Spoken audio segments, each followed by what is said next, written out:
maam surtout maam lañu am liggéey comme maam ñëpp ñu xam nañ ne tey jii ñun école maam la liggéey man Ndiaye waxuma chaque un an waaye chaque 5 mois nañ ko war di sargal ndax référence la maam référence la def na loo xam ne tey jii war nañ chaque année chaque mois ñu ko sargal chaque mois ñu di ko sargal man góor la kan la boppam ñëw fii ñu def loo xam ne tey jii ñu bare mënoon nañ koo def mais defuñu ko man Ndiaye nii Lamine Lam ñu di la wax ne barka la 14 février dañ la fekk rabal yow yow daal yaa nañu yàlla may jàmm ak dal ko ndax man dafa la ko dafa seet ndax Lamine Lam bi xale bu baax la xale bu nangoo liggéey la te man bu ma gisee bu nangoo liggéey comme man ndax man lii gën ma bari def amul lenn man daal la mais bu ma gisee xale bu mel ni man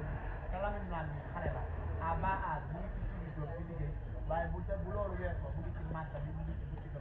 mu ngi jaayam kër yow xale la doon xale teewu ko am ñu di la ñaanal édition bii nga jël ñu ne première édition ñu la ko ñaanal chaque année nga di ko def ndax nag li nga def nii dafa rëy jëlee studio Dakar indi ko fii ci banlieue bi ci Ravin